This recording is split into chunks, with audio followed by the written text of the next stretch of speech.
திரு காலச்சக்கரம் நரசிம்மா அவர்களின் காமதேனுவின் மொத்தம். இந்தியன் டீமின் ஆல்ரவுண்டர் அவினாஷ் தல்வார் ரன் ஓடும்பொழுது கீழே விழுந்து லெக்மெண்ட் டேர் ஆகிவிட்டதால் அவருக்கு பதிலாக நீங்கள் ஆஸ்திரேலியா டூர் ஸ்குவாடில் சேர்க்கப்படுகிறீர்கள். வரும் ஞாயிற்றுக்கிழமை சிட்னிக்கு கிளம்ப தயாராகுங்கள். போர்டிலிருந்து வந்திருந்த தந்தியை பெருமையுடன் தன் மாமனார் நித்யமூர்த்தியிடம் நீட்டினான் சந்தீப் சங்கர். நல்ல சான்ஸ் சந்தீப், உன்னோட திறமையை காட்டுறதுக்கு. பட் உனக்கு வாய்ப்புகள் நிறையவே கிடைக்கிது. நீ தான் சொதப்பி அந்த வாய்ப்புகளை எல்லாம் தட்டி கழிச்சிடுற. இந்த சான்ஸை விட்டுடாது. நித்யமூர்த்தி சொன்னாலும் தன் மாப்பிள்ளை நிச்சயம் எதையாவது செய்து சொதப்பி இந்த வாய்ப்பையும் கெடுத்துக்கொள்வான் என்றே அவர் நம்பினார். இன்றைக்கு வியாழக்கிழமை. அங்கிள், சனிக்கிழமை பாம்பே போயிட்டு சண்டே சிட்னி கிளம்பி போயிடுவேன், சந்தீப் சொன்னான். ஆல் தி பெஸ்ட் என்று வாழ்த்து கூறினார் நித்யமூர்த்தி. சந்தீப்பும் சுபாங்கியும் நித்யமூர்த்தியின் வீட்டிலிருந்து கிளம்பி டாக்டர் அம்சவர்தினியின் கிளினிக்கில் இருந்த டிடிகே ரோடில் திரும்பினார்கள். I am happy for you Sandeep. இப்போ உன் திறமைகளை காட்டுறதுக்கு ஒரு நல்ல ஆப்பர்ச்சுனிட்டி கிடச்சிருக்கு. நாளைக்கு நமக்கு குழந்தைகள் பிறக்கும். அப்போ நீங்கள் பொறுப்பான அப்பாவாக இருக்கணும். ஓகே, தன்யாவோட சங்காத்தத்தை எல்லாம் கட் பண்ணிவிட்டு உங்கள் கேரியர்லே கவனம் செலுத்து, சுபாங்கி கூறினாள். What is this Shubhangi? இப்பெல்லாம் நான் அவளை பார்க்குறதே இல்லை தெரியுமா, சந்தீப் சொன்னான். சரி, முந்தா நாள் நீ அவளுக்கு வாங்கி கொடுத்த வைர நெக்லஸ் அவளுக்கு பிடிச்சிருக்கா? சுபாங்கி வெறுப்புடன் மறுபக்கம் பார்த்தபடியே கேட்டாள். பலவலத்து போனான் சந்தீப். கார் அம்சவர்தினின் கிளினிக்குள் நுழைய இருவரையும் அவருடைய அசிஸ்டன்ட் அவந்திகா அரவிந்த் வரவேற்றாள். மிஸ்ஸஸ் சந்தீப், நான் டாக்டர் அம்சவர்தினி கிட்டே ப்ராப்ளம் என்னென்னு டிஸ்கஸ் பண்ணிட்டேன். மிஸ்டர் சந்தீப், நீங்கள் கொஞ்சம் நேரம் வெளியிலேயே இருங்க, அவந்திகா சொன்னாள். சந்தீப் வெளியேறியதும் அவந்திகா சுபாங்கியின் முகத்தை பரிதாபமாக பார்த்தாள். சாரி மிஸ்ஸஸ் சுபாங்கி சந்தீப், உங்களால் கன்சீவ் ஆக முடியாத காரணம் உங்கள் கருமுட்டைகள் பலமாகவே இல்லை. எங்கள் மெடிக்கல் டேர்ம்ஸில் ப்ரீமெச்சூர் ஓவரியன் ஃபெயிலியர்னு சொல்லுவோம். நீங்கள் அம்மா ஆகணும்னா இனி உங்கள் கருமுட்டைகளை நம்பி பிரயோஜனம் இல்லை. கருமுட்டைகளை தானம் வாங்கி உங்கள் கணவர் ஸ்பெர்மை கொண்டு லேபில் விட்ரோ ஃபர்டிலைசேஷன் செய்யலாம். சுபாங்கி இடிந்து போய் அமர்ந்து விட்டாள். டாக்டர், ஏற்கனவே என் ஹஸ்பண்ட் என் கண்ட்ரோலில் இல்லை. இப்போ இதை வேற சொன்னேன்னா ஹீ வில் டிஷ் மீ. எனக்கு புரியுது சுபாங்கி. ஆஸ் அ டாக்டர் நான் சொல்ல வேண்டியதை சொல்லிட்டேன். As a family friend, why don't you consult doctor Amsavardhini? அவங்க உங்களோட பிரச்சனையை சரியான முறையிலேயே டீல் பண்ணுவாங்க. அவந்திகா சுபாங்கிக்கு தைரியம் அளித்தாள். என் ஹஸ்பண்ட்கிட்டே இப்போ எதுவுமே நீங்கள் சொல்ல வேண்டாம். அவர் இன்னும் 2 நாளில் சிட்னிக்கு கிளம்பி போயிடுவார். Then I will talk to doctor Amsavardhini என்றபடியே எழுந்து கொண்டாள் சுபாங்கி. சந்தீப் ஆவலுடன் எழுந்து வந்தான். டாக்டர் என்ன சொன்னாங்க சுபாங்கி? பெருசாக ப்ராப்ளம் ஒன்றும் இல்லையா? கருமுட்டைகள் வீக்காக இருக்கான். 1 வாரம் இன்ஜெக்ஷன் போட்டுக்கிட்டா சரியாகிடும்னு சொன்னாங்க. சுபாங்கி சமாளித்தபடியே சொன்னாள். டிடிகே ரோகிலிருந்து புறப்படும் பொழுது சந்தீப் சுபாங்கி பக்கமாக திரும்பினான். சுபா, மந்த வெளியில் ஒரு ஜோசியர் இருக்கார். I just want to consult. அவர் future big career, big money, happy children, இவை தான் நமக்கு தேவை. நீயும் என் கூட வாயே, சந்தீப் அழைக்க சுபாங்கி தலையசைத்தாள். தேவநாதன் தெருவில் இருந்த ஒரு சிறிய சந்தில் வண்டியை திருப்பினான் சந்தீப். இதுவா ஜோசியர் வீடு? கூட்டமும் இல்லை, ஒரு போர்டு கூட இல்லையே. அவர் ப்ரொஃபஷனல் ஜோசியர் இல்லை சுபா. அவன் ஒரு ஜேர்னலிஸ்ட். ஆனால் ஜோசியம் நல்லா பார்ப்பான். நாம் time and date of birth சொன்னால் போகிறோம். சுபாங்கியும் சந்தீப்பும் மாடிக்கு ஏறி அழுக்கு ஜிப்பா ஜீன்ஸ் அணிந்த ஒரு நெட்டையான கண்ணாடி ஆசாமி இருவரையும் அங்கு வரவேற்றான். சுபா, திஸ் இஸ் சாய்ராம், என் மனைவி சுபா. என் டேட் ஆஃப் பர்த் 1990 ஜனவரி 4 காலை 6 மணி பிறந்த டைம். இவ பிறந்த தேதி ஜூலை 7 1992. எங்கள் 2 பேருக்கும் டைம் எப்படி இருக்குது? சந்தீப் கேட்டான். சற்று நேரத்திற்கு அவர்களுடைய ஜாதகங்களை படித்தபடியே இருந்தார் சாயிராம். இதோ சேஞ்ச் வந்தாச்சு. மேடத்தோட ஜாதகப்படி அவங்க பெரிய தொழிலதிபராக இருப்பாங்க. ஆனால் குழந்தை பிறந்தவுடன் தானே பவர் வரும். குழந்தை எப்போ பிறக்கும்? சுபாங்கி ஆவலுடன் கேட்டாள். இன்னும் 1 வருஷத்தில் நீங்கள் கன்சீட் ஆகிடுவீங்க. இந்த சந்தீப் சிட்னி போகிறான்ல, அப்புறம் no turning back. He will be a great captain very soon. நிஜமாகவா? சுபாங்கி அயர்ந்து போனாள். பார்த்துக்கிட்டே இருங்க. சந்தீப்புக்கு long career in cricket. Sandeep மகிழ்ச்சியுடன் சாய்ராமுக்கு 500 ரூபாய் நீட்டினான். All the best. ஒரு சின்ன விஷயம். சந்தீப் சாருக்கு ஒரு சின்ன பிரச்சனை இருக்குது. அவருக்கு கிரிக்கெட் ஆயிடும்போது காயம் ஏற்பட்டு விடலாம். அதனால் தடைகளும் வரனால். அதனால் நாளைக்கே நீங்கள் சுசீந்திரம் அனுமார் கோயிலுக்கு போயிட்டு வர்றது நல்லது என்று சாய்ராம் சொன்னான். நாளைக்கே வா? ஆமாம், ஏன்னா அவர் சின்னை கிளம்புறதுக்கு முன்னாடியே இங்கே போயிட்டு வந்துடுறது நல்லது, சாய்ராம் சொன்னான். சுபாங்கி, டோன்ட் வரி, இனிமேல் நமக்கு நல்ல காலம்தான். நாளைக்கே நான் சுசீந்திரம் போயிட்டு வந்துடுறேன், சந்தீப் சொன்னான். இருவரும் வெளியே நடந்தனர். நாளைக்கு உங்கள் ஃப்ரெண்டு நடிகர் அனூப் பிறந்தநாளுக்கு கூப்பிட்ருக்கானே, நீங்கள் போக வேண்டாமா? சாரி சுபா, நம்ம எதிர்காலம்தான் முக்கியம். ஏன் சார்பா நீ போய் ஒரு பொக்கே கொடுத்துடு ப்ளீஸ் என்றபடி காரை ஸ்டார்ட் செய்தான். நடிகர் அனூபின் பிறந்தநாள் வைபவம் நடக்கும் அந்த ஸ்டார் ஹோட்டலுக்குள் தன் காரை திருப்பினாள் சுபாங்கி. அத்தை வாங்கி கொடுத்திருந்த வைர நெக்லஸ் அந்த ஸ்டார் ஹோட்டலிலேயே தகதக செய்ய வேண்டும் என்பதற்காகவே அதை அணிந்து கொண்டு வந்திருந்தாள். சந்தீப்பின் மனைவி என்று சிலரும், தொழிலதிபர் நித்யமூர்த்தியின் மகள் என்று சிலரும் கிசுகிசுக்க அவளை நன்கு தெரிந்தவர்கள் வெல்கம் சுபாங்கி என்றே அழைத்தனர். நடிகர் அனூப் மிகவும் பழக்கமானவன் போல ஹாய் சுபாங்கி என்றபடியே அவளது கன்னத்தோடு கன்னம் முரசினான். சந்தீப் சங்கர் எங்கே? சிட்டி போகணுமே, அந்த விஷயமா பிஸி, சுபாங்கி சொன்னாள். விருந்துக்கு வந்திருந்த பெரும்பாலானோர் சந்தீப்பின் சிட்னி விஜயத்தை பற்றி கேட்க பெருமையுடன் பதிலளித்து கொண்டிருந்தாள் சுபாங்கி. டிவி கேமராக்களும் பிரஸ் ஃபோட்டோகிராஃபர்களும் சுபாங்கியை சூழ்ந்து கொள்ள தனக்கு கிடைத்த திடீர் முக்கியத்துவத்தை துளி துளியாக ரசித்து கொண்டிருந்தாள் சுபாங்கி.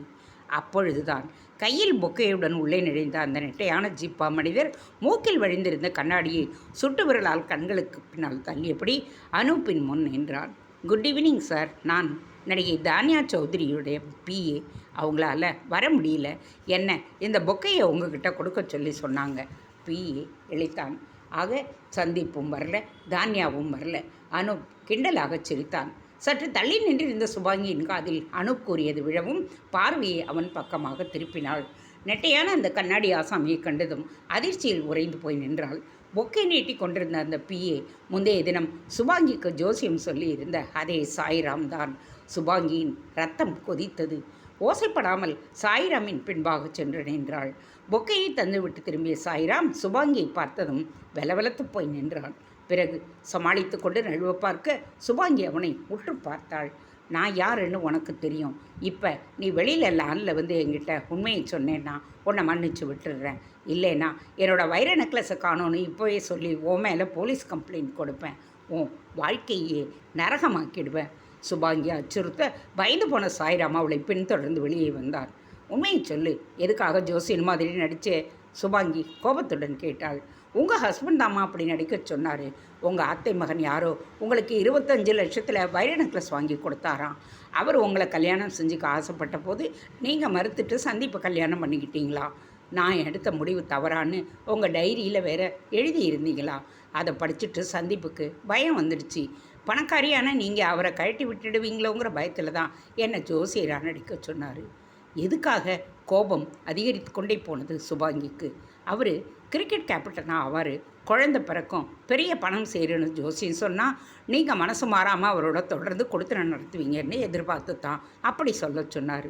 சி, அருவருப்புடன் முகத்தை திருப்பி கொண்டாள் சுபாங்கி. அது கிடக்கட்டும், சந்தீப் சுசீந்திரம் போகணும்னு சொன்னியே, அதுவும் உங்கள் ஹஸ்பண்டோட ஏற்பாடு தாம்மா. உங்கள் ஹஸ்பண்டும் தானியாவும் தேக்கடிக்கு போகிறாங்கம்மா. சனிக்கிழமை காலையில் தான் வர்றாங்க, சாய்ராம் வீதியுடன் சொன்னான். இதோ பாரு, நாம் பேசின விஷயம் ரகசியமாகவே இருக்கட்டும்.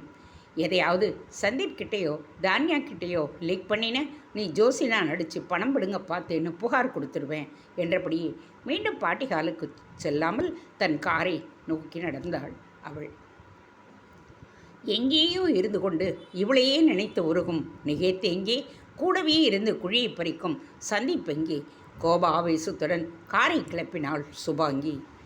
வாடா காமேஷ், இவ்வளவு குதூகலத்துடன் வரவேற்கும் அம்மா காமேஷுக்கு புதிது. ஆயாசத்துடன் தன்னை முதுகில் சுமந்து கொண்டிருந்த பையை கிடாசி விட்டவன் அம்மாவின் இன்முகத்தை கண்டு விழித்தான். அருந்ததி இன்னும் அதிக ஆச்சரியத்தை தந்தாள். புன்சிரிப்புடன் தன்னை விசேஷமாக அலங்கரித்து கொண்டு சமையலறை வாசலில் இருந்தபடியே வெட்கத்துடன் இவனை பார்ப்பதும் நிலத்தை பார்ப்பதுமாக இருந்தாள். வாடா என் அருமை மகனே, பிரயாணமெல்லாம் எப்படி இருந்தது? அர்ஜுன் கல்யாணம் நல்லா நடந்ததா? அலுமினிய வெற்றிலை பெட்டியிலிருந்து 2 தளிர் வெற்றிலை வேட்டியில் துடைத்தபடியே சீவலை வாயிலுக்குள் தள்ளினார் சிவனேசன். காமேஷ் வியப்பின் உச்சத்திற்கு போய்விட்டான். என்ன நடக்கிறது இந்த வீட்டில்? இந்தாடா காப்பி என்றபடி குலதனம் நீட்டிய காப்பியை விழிப்பிதுங்க பார்த்தான் காமேஷ். புதிய டப்ரா டம்ளர் செட் கம்பீரத்துடன் பளபளப்பாக திகழ அதன் விளிம்பு வரை திக்கான கள்ளிச்சொட்டு காப்பி. காப்பியை வாங்கி ருசித்தவன் தாயை விசித்திரமாக பார்த்தான். இது நீ போட்ட காஃபியா, இல்லை விசாலாட்சி மாமி வீட்டிலேருந்து கடன் வாங்கிட்டு வந்தியா? காமேஷ் கேட்க குலதனம் சிரித்தாள். இனிமே நாம் ஏன் கடன் வாங்கணும் காமேஷ்? தெரியுமா, நமக்கு நல்ல காலம் பிறந்துடுச்சு. எல்லாம் அந்த மகராசி தேனுகா நம்ம வீட்டில் காலை வச்ச வேலை. எதிர்பீட்டு உமையாளம்மா தாம் மகன் செந்திலுக்கு அருந்ததியை கல்யாணம் பண்ணிக்கிறேன்ட்டு நிச்சயம் பண்ணிட்டு போயிட்டாங்க. குலதனம் கூறினாள். அதைவிட பெரிய விஷயம் தம்பி, எனக்கு கௌரி ஜுவல்லரி மார்க் குழுக்கல்ல 1 கிலோ தங்கம் பரிசா விழுந்திருக்கு. அவ்வளவு நகைகளை வேணும்னா வாங்கலாம். அருந்ததி உற்சாகத்துடன் கூறினாள். அதெல்லாம் கிடைக்கட்டும்டா. நம்ம வீட்டுக்கார ஐயர் அமெரிக்காவிலிருந்து ஃபோன் பண்ணார். இந்த வீட்டை குறைஞ்ச விலைக்கு எனக்கே வித்துடுறேன்னு சொல்கிறாரு. டிசம்பரில் வர்றச்ச ரெஜிஸ்ட்ரேஷனை செஞ்சு கொடுத்துட்றேன்னு சொல்லியிருக்காரு. சிவனேசனும் கலகலத்தார். காமேஷ் அசந்து போய் அமர்ந்திருந்தான். எதனால் இந்த திடீர் திருப்பங்கள்? வாசல் சைக்கிள் பெல் கிணுகிணுக்க காமேஷ் அவசரமாக எட்டு பார்த்தான். டேய் பைலட், மெட்ராஸ்லேருந்து இந்த ஹெரால்டு பேப்பர்காரங்க வந்தாங்க. நம்மளைத்தான் சிறந்த ஏஜென்ட்டுன்னு சொல்லி ஒரு ஐஃபோனும் கம்ப்யூட்டரும் பரிசா தந்தாங்க. கம்ப்யூட்டர் நான் எடுத்துக்கிறேன், ஐஃபோனை நீ வச்சுக்க என்றபடியே அவன் கையில் பார்சல் ஒன்றை திணித்தார். தேங்க்யூ மாமா என்றபடி காமேஷ் அன்புடன் பார்த்தார். ஐயர், நீ நல்லா வருவடா என்றபடியே சைக்கிளுடன் நகர்ந்தார். உள்ளே சென்ற காமேஷ் ஐஃபோன் பார்சலை பிரிக்கக்கூட தோன்றாமல் அசந்து போய் அமர்ந்து விட்டான். என்னதான் நடக்குது நம்ம வீட்டில்? காமேஷ் குழப்பத்துடன் தன் தாயை பார்த்தான். எனக்கே தெரியலேடா. முந்த நாள் ராத்திரி மணி 10:30 இருக்கும். ஊரே அடங்கிடுச்சு. நாங்களும் படுத்துட்டோம். திடீர்னு சமையல் அறையிலேயே சத்தம். சாமி அலமாரி கதவு திறந்திருக்கு. குங்குமம் மஞ்சள் எல்லாமே தரையிலே சிதறி கிடந்துச்சு. நாங்கள் நின்றுக்கிட்டே இருக்கும்போதே காமதேனு படத்திலேருந்து பூமாலை அருந்ததி மேலே வந்து விழுந்தது. அப்புறம் நம்ப முடியாத விஷயமெல்லாம் நடக்க ஆரம்பிச்சிடுது. அமெரிக்காவிலேருந்து ஐயர் ஃபோன் செஞ்சு வீடு தரேன்னு சொல்கிறாரு. கௌரி ஜுவல்லரியிலே தங்கம் தரேன்னு சொல்கிறாங்க. உமையாளம்மா அருந்ததிக்கு தான் பிள்ளையே தரேன்னு சொல்கிறாரு. இப்போ என்னடானா பேப்பர் ஐயர் உனக்கு ஃபோன் தர்றாரு. முந்தா நாள் ராத்திரி 10:30 மணியிலேருந்து நமக்கு யோகந்தான் போ, குலதனம் சொன்னாள். முந்தா நாள் ராத்திரி 10:30 மணியா? காமேஷுக்கு தூக்கி வாரி போட்டது. சரியாக கட்டளை சீட்டு விளையாட்டு உச்சக்கட்டத்தை அடைந்த நேரம் அது. இவன் தேனுகாவின் இதழை முத்தமிட்ட நேரம் அது. தேனுகா இவன் வீட்டில் சேலை கட்டுவதற்காக காலடி எடுத்து வைத்ததால் யோகம் பெருகவில்லை.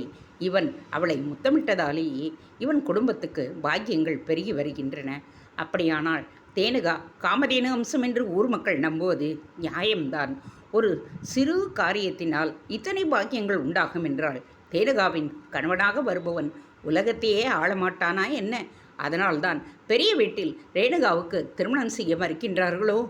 மகன் யோசனையில் மூழ்கி கிடப்பதைக் கண்ட சிவனேசன் அவனை கலகலப்பாக்க நினைத்தார். மனசில் எதையும் வச்சுக்காத காமேஷ், இனிமே நமக்கு நல்ல காலம்தான்.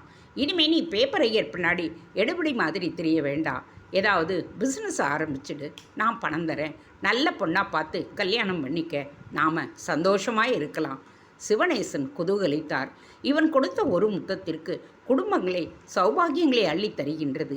என்னவோ இவன் சம்பாதித்தது போக பிஸ்னஸ் துவங்க இவர் பணம் தருகின்றாராமே.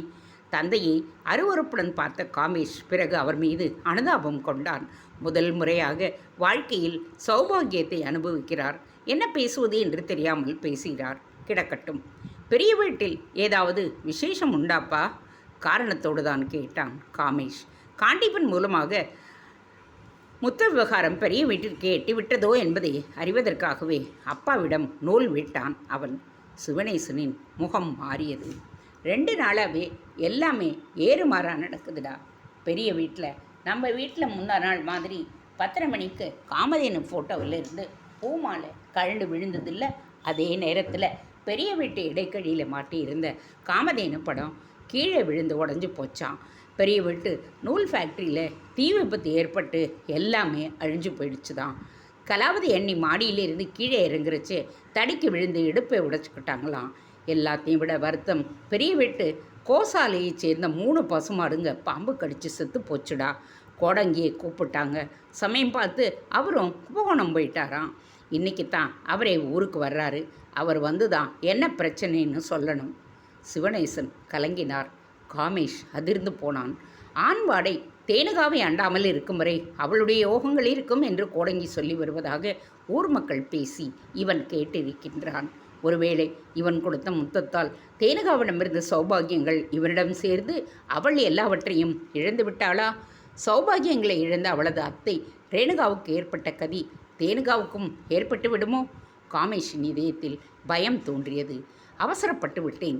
அவளுக்கு அப்படி செய்திருக்கக்கூடாது. அவளுக்கு வீட்டில் என்ன பிரச்சனைகள் ஏற்படுகின்றதோ. அப்பா, இன்னைக்கு ஒரு நாள் நீ பெரிய வீட்டுக்கு போகாமல் வீட்டிலேயே இருங்க. நாமெல்லாம் ஜாலியாக வேற எங்கேயாவது போயிட்டு வரலாம், காமேஷ் சொன்னான். நிறைய வேலை இருக்குடா. மகனின் திடீர் பாசத்தை ரசித்தபடி சொன்னார் சிவனேசன். நீ சும்மா இருப்பா, வேலை தினம்தான் இருக்கு. நான் போய் உனக்கு உடம்பு சரியில்லைன்னு லீவு சொல்லிட்டு வந்துடுறேன். பெரிய வீட்டுக்கு செல்வதற்கு அவனுக்கு ஒரு காரணம் வேண்டுமே. குளித்து முடித்து வேட்டி சுட்டை அணிந்து கொண்டு பெரிய வீட்டை நோக்கி நடந்தான் காமேஷ். சிவனேசனின் மகன் அவன் என்பது பலருக்கு தெரியும் என்பதால் யாரும் அவனை தடுக்கவில்லை. தோட்டத்தில் இருந்த காண்டிபன் கூட இவனை சிநேகத்துடன் தான் பார்த்து சிரித்தான். பெரிய ஐயா இருக்காரா? திண்ணையில் இருந்த அங்காயி கிழவியை கேட்டான் காமேஷ். தன் இடுங்கிய கண்களால் அவனை பார்த்தாள் அங்காயி. கணக்கு பிள்ளை ஐயா அவன்தானே நீ? எதிர்கேள்வி கேட்டாள். ஆமாம் பாட்டி. உள்ளாரப்போ முத்தம் வரும். துளசி மாடத்தை தாண்டி போனால் ஒரு இரும்பு கதவு இருக்கும், அதை தள்ளு, கீழ் வீட்டில் ஐயா இருப்பார் என்று அங்காயி சொன்னாள். திண்ணை இடைக்கழியை கடந்து முற்றத்துக்குள் நுழைந்தவன் சிலையாக நின்று விட்டான். பட்டுப்பாவடை தாவணி கட்டி இருந்த தேனுகா துளசி மாடத்தில் தீபமேற்றி பூஜை செய்து கொண்டிருந்தாள். குமரகோமின் இரவு காட்சி கமேஷின் கனவில் மீண்டும் வர அவனுடைய இதயம் துள்ளியது. ஒரு முறை தன்னை சுற்றி பார்த்தான் காமேஷ். தன் பின்னால் என்று யாரோ தன்னை உற்று பார்ப்பதை உணர்ந்து திரும்பினாள். தேனுகா அப்படியே மெய்மறந்து நின்று விட்டாள். வேட்டி சட்டையில் இன்னும் கம்பீரமாக திகழ்ந்தான் காமேஷ்.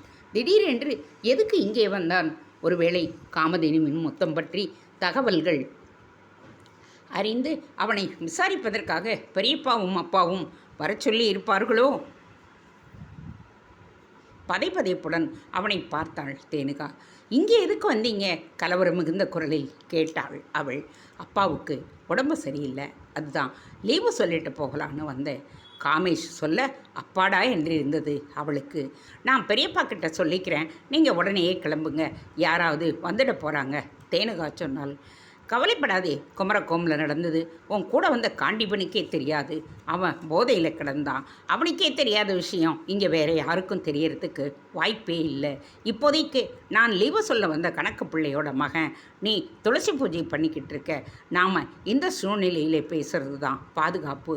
உங்ககிட்ட ஒரு முக்கியமான விஷயம் சொல்லணும். காமேஷ் எச்சரிக்கையுடன் அவள் கண்களை பார்த்தான். என்ன விஷயம்? தேனுகா அவனை கவலையுடன் பார்த்தாள். உடனடியாக நான் இன்னைக்கு இன்னொரு முத்தம் கொடுக்கணும். குமரகோமில் கொடுத்த அதே மாதிரி முத்தம். காமேஷ் அவளை நோக்கி 2 அடி வைத்தான். நான்சென்ஸ், நான் துளசி பூஜை பண்ணிகிட்ருக்கச்சு என்ன பேச்சுடா காமேஷ் இது? ஸோ நீ இன்னும் அந்த முத்தத்தை பற்றியே நினச்சிக்கிட்டு இருக்கே இல்லை? அருவறுப்புடனும் எரிச்சலுடனும் அவனை பார்த்தாள். லூஸ் மாதிரி பேசாதே.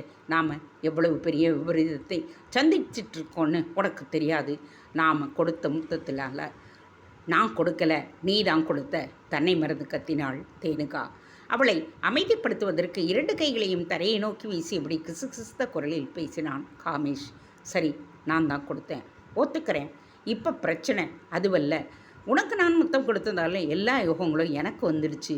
என் வீட்டுக்காரர் வீட்டை தரேன்னு சொல்கிறாரே. என் அக்காவுக்கு 1 கிலோ தொங்கம் பறித்து விழுந்திருக்கு. அவளுக்கு கல்யாணமும் நிச்சயமாயிடுச்சு. ஆனால் என் அப்பா சொல்கிறாரு, உன் பெரியம்மா கீழே விழுந்து இடுப்பை உடைச்சிக்கிட்டாங்க.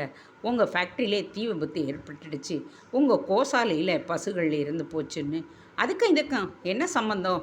தேனுகா குழப்பத்துடன் கேட்டாள். நிறைய இருக்குது. உன்னால் உன் குடும்பத்துக்கு கிடைச்சிக்கிட்டு இருந்த யோகங்கள் இப்போ நான் கொடுத்த முத்தத்தால் எனக்கு திரும்பிடுச்சு. அதனால் நான் உனக்கு திருப்பி அதை கொடுத்தேன்னா உன் யோகங்கள் உங்ககிட்டயே திரும்பி வந்துடும். என்ன சொல்கிற? காமேஷ் தேனுகாவை நெருங்கி வந்தான். ஐயையோ, இங்கேயா கொடுக்க போகிற? வேணாம், யாராவது வந்துடுவாங்க. தேனுகா அலறினாள். சட்டுன்னு கொடுத்து முடிச்சிடுறேன் தேனுகா. உன் வீட்டில் நீ யோகங்களை இழந்துட்டேன்னு தெரிய வர்றதுக்குள்ளே நீ அதை திருப்பி வாங்கிக்கிறது நல்லது. காமேஷ் இன்னும் நெருங்கி வர அவனை வரவேற்பது போல் தேனுகா அசையாமல் நின்றாள். காமேஷ் அவளை நோக்கி குனிய அவனது மூச்சுக்காற்று தேனுகாவின் முகத்தை தாக்கியது. துடிக்கும் உதடுகள் அவனை வரவேற்க தயாராக சட்டென்று அந்த குரல் அவர்களை தடுத்து நிறுத்தியது. தம்பி நிறுத்துங்க! வராண்டாவின் இருட்டு பகுதியில் இருந்து தமயந்தி வெளியே வர காமேஷும் தேனுகாவும் திடுக்கிட்டு விட்டார்கள். சரி, நீங்கள் கொடுக்குறீங்க சரி, ஆனால் யோகங்களுக்கு அவளுக்கு திரும்பி வரலேன்னா தமயந்தி கேட்டாள். என்னை மன்னிச்சிடுங்கம்மா, ஏதோ விளையாட்டில் அந்த மாதிரி நடந்து போச்சு. என் மனசில் எந்த கெட்ட எண்ணங்களும் இல்லையம்மா. உங்கள் பெண்ணோட யோகங்கள் அவளுக்கு திரும்பி கிடைக்கட்டுங்கிற நல்ல எண்ணத்தில் தாம்மா இப்படி நடந்துக்கிட்டேன். காமேஷ் கலங்கினான். கவலைப்படாதே தம்பி, உங்ககிட்ட கெட்ட எண்ணம் இருக்குன்னு நான் சொல்லலையே. சாரட்டு விபத்திலேருந்து தேனுவை நீ காப்பாத்தின, அவள் மனசையும் கவர்ந்துட்ட. விஷயம் பூதாகரமாக போயிட போகுதேன்னு பயந்து கன்னிகா எல்லா விஷயத்தையும் எனக்கு ஃபோன் பண்ணி சொல்லிட்டா. 2 நாளாக எங்கள் வீட்டில் எல்லாமே எதிர்மறையாக நடக்கிறத பார்த்துக்கிட்டு தான் வரேன். அதுக்கு காரணம் உங்களோட அந்த முத்தம் நான் யூகிச்சுக்கிட்டேன். அதனால் சற்றே இடைவெளி விட்டாள் தமயந்தி. காமேஷ் அவளை வியப்புடன் பார்த்தான். காமேஷ், உனக்கு அவளோட யோகங்கள் உங்ககிட்டே வந்திருக்கிறதா நீ நம்புறியா? ஆமாம்மா, 2 நாளாக என் வீட்டில் எல்லாமே நல்லபடியாக நடக்குது, காமேஷ் சொன்னான். அப்போ தேனுகாவுக்கு நீ தர வேண்டாம், தமயந்தி சொல்ல காமேஷ் அதிர்ந்து போனான். ஆமாம், அவளோட யோகங்கள் உன்கிட்டேயே இருக்கட்டும். நீங்கள் அந்த யோகங்களை வச்சு வளர்ந்து பெரிய ஆளாகி தேனுகாவை கல்யாணம் பண்ணிக்கிட்டு அவளை அழைச்சிக்கிட்டு போ. இப்போ நீ தேனுகாவுக்கு திருப்பி யோகங்களை கொடுத்தா என் நாத்தி ரேணுகா மாதிரியே அவளும் வாழாமலேயே போயிடுவா. தமயந்தியின் கண்களில் நீர் ததும்பியது. சற்றே யோசித்தபடி தேனுகாவை பார்த்தான் காமேஷ். நீ என்ன சொல்லுகிறாய் என்பது போல இருந்தது அந்த பார்வை. அம்மா சொல்கிறது சரிதான், பெரிய ஆளாகி என்னை அழைச்சிக்கிட்டு போ, தேனுகா சொல்ல சட்டென்று தமயந்தியின் காலில் விழுந்தான் காமேஷ். அம்மா, நீங்கள் சொல்கிறபடியே நடந்துக்கிறேன் என்று திரும்பிய அதே வினாடி இரும்பு கதவு திறக்க பெரிய பாண்டியும் மங்கையர்க்கண்ணியும் முற்றத்துக்கு வந்தார்கள். யாரும்மா தமயந்தி அது? பெரிய பாண்டி கேட்டார். நம்ம கணக்கு பிள்ளையோட மகன், தமயந்தி சொன்னாள். என்னவாம்? இப்பொழுது காமேஷ் பணியுடன் பெரிய பாண்டிக்கு பதில் சொன்னான். ஐயா, காலையிலேருந்து அப்பாவுக்கு நல்ல காய்ச்சல், தலையை தூக்க முடியல, உங்ககிட்ட லீவு சொல்லிடச் சொல்லி சொன்னார். காமேஷ் கூற பெரிய பாண்டி தலையசைத்தார். அங்கே இருக்கண்ணி பெருமூச்செறிந்தாள். 2 நாளாக எல்லாமே தலைகீழாக போயிட்டுருக்கு. கணக்கு பிள்ளையும் அது விட்டு வைக்கல போல இருக்கு. என்றைக்குமே லீவு போடாதவர் காய்ச்சல் வந்து படுத்துக்கிட்டாரு. நம்ம குடும்பத்துக்கு என்ன ஆச்சோ தெரியலையே. அவளது பார்வை மட்டும் தேனுகாவின் இதயத்தை துளைப்பது போல் பார்த்தது. நீ கிளம்புப்பா, தமயந்தி சொல்ல காமேஷ் அங்கிருந்து நழுவினான். தமயந்தி, அழகர் கோடங்கி இப்போ வருவார், வந்தா உட்கார வை. நான் மாடிக்கு போய் இடுப்பொடிஞ்சு படுத்திருக்கிற கலாவதிக்கு 2 வார்த்தை ஆறுதலாக சொல்லிட்டு வரேன். பெரிய பாண்டி மனைவியுடன் மாடிக்கு ஏறினார். ஜாகிரதை தேனு, கோடங்கி வந்து ஏதாவது கேட்டால் ஒன்றுமே நடக்கலைன்னு அடித்து சொல்லிடு, தமயந்தி மகளிடம் சொன்னாள். முற்றத்தை கடந்து திண்ணை இடைக்கிழி வழியாக காமேஷ் தோட்டத்திற்குள் நுழையாக சரியாக அழகர் கோடங்கி எதிரே வந்தார். அவரை கடந்து காமேஷ் 3 அடி தான் நடந்திருப்பான். திடீரென அவர் நின்று திரும்பி பார்த்தார். அடே தம்பி, கொஞ்சம் நில்லு, கோடங்கி சொல்ல காமேஷ் ஆணி அடித்தது போல் நின்றான். அவனை நோக்கி நடந்து சென்ற கோடங்கி அவனை சுற்றி வந்து ஏற இறங்க பார்த்தார். நீ யாரு? நான் கணக்கு பிள்ளையோட மகன். காமேஷ் அசரவில்லை. கொஞ்சம் உள்ளவா, சில விஷயங்கள் பேசணும், அவர் அழைத்தார். நீங்கள் சாமி விஷயந்தானே பேசுவீங்க, எனக்கு அதிலெல்லாம் நம்பிக்கை கிடையாது என்றபடியே காமேஷ் நடையை கட்டினான். அம்சவர்தினி வீட்டு வாசல் கதவை திறந்த பொழுது 4-5 பேர் நின்றிருந்ததைக் கண்டு வியப்படைந்தாள். எஸ், வணக்கம் மேடம், நான் சந்திரசேகர், மெட்ரோ ஹாஸ்பிட்டல் சேர்மன்.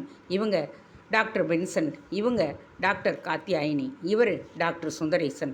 வாங்க, அவங்களையெல்லாம் உள்ளே அழைத்து சென்று அமர வைத்தாள். நீங்களும் மனோதத்துவ நிபுணரான உங்கள் கணவர் ப்ரொஃபஸர் மணமாலியும் கோவூரில் சென்று ஆனதாக கேள்விப்பட்டு எங்களுக்கெல்லாம் சந்தோஷம் தாங்கலை. உங்களை எப்படியாவது சந்தித்து எங்கள் ஹாஸ்பிட்டலுக்கு உங்கள் சர்வீஸை வாங்கிக்கணுங்கிறதுக்கு தான் வந்திருக்கிறோம், சந்திரசேகர் சொன்னார். ஓ மை காட், நாங்கள் 2 பேரும் கம்ப்ளீட் ரெஸ்ட்டுக்காகத்தான் இங்கே வந்திருக்கோம். இவருக்கு அமைதி தேவை, அம்சருத்தினி சொன்னாள். மேடம், ஜஸ்ட் 2 hours டெய்லி, அது போதும். இந்த பகுதியில் பெண்களுக்கு நல்ல கைனக் கிடையாது. ஏனோ எனக்கு தெரிஞ்சதை வச்சு ஒப்பைத்துக்கிட்டு இருக்கேன், டாக்டர் காத்தியாயினி கெஞ்சினாள். சார், இங்கே மென்டல் ஹெல்த்துக்கும் நல்ல கேர் வேண்டி இருக்குது. தம்பதியாக நீங்கள் 2 பேரும் எங்கள் ஹாஸ்பிட்டலில் காலை வச்சாலே போதும், மிச்சத்தை நாங்கள் பார்த்துக்குறோம், டாக்டர் சுந்தரேசன் சொன்னார். முதல்ல நீங்கள் எல்லாம் டீ சாப்பிடுங்க. அம்சா வந்தவங்களுக்கு தேநீர் கோப்பைகளை விநியோகித்தாள். உண்மையை சொல்கிறீங்க, நான் மென்டல் ஹெல்த் பற்றி ஒரு புத்தகம் எழுதுறதுக்காக தான் கோவூருக்கே வந்திருக்கேன். அதனால தான் இந்த வீட்டையும் வாடகைக்கு எடுத்திருக்கோம். புத்தக வேலை முடிஞ்சதுமே நாங்கள் கிளம்பி போயிடுவோம். அதனால் உங்களுக்கு ரொம்ப நாள் எங்கள் சர்வீஸ் கிடைக்காது, வனமாலி சொன்னார். No issues. நீங்கள் கோவூரில் இருக்கிற வரைக்கும் எங்கள் ஹாஸ்பிட்டலுக்கு வந்துட்டு போய்கிட்டு இருந்தால் போகிறோம். இங்கே இருந்து ஜஸ்ட் 5 கிலோமீட்டர் தான் இருக்குது. நாங்களே கார்லேயே அழைச்சிக்கிட்டு போய் திருப்பி ட்ராப்பும் பண்ணிடுறோம், டாக்டர் சந்திரசேகர் வற்புறுத்தினார். தம்பதிகள் சற்று நேரம் ஒருவரை ஒருவர் பார்த்து பின் வனமாலி மெல்லிய குரலில் கூறினார், ஓகே, ஜஸ்ட் 2 hours டெய்லி. சனி ஞாயிறு வரமாட்டோம், புத்தக ஆராய்ச்சி வேலை இருக்குது, வனமாலி சொன்னார். தேங்க்யூ டாக்டர் என்றபடியே வந்தவர்கள் விடை பெற்றனர்.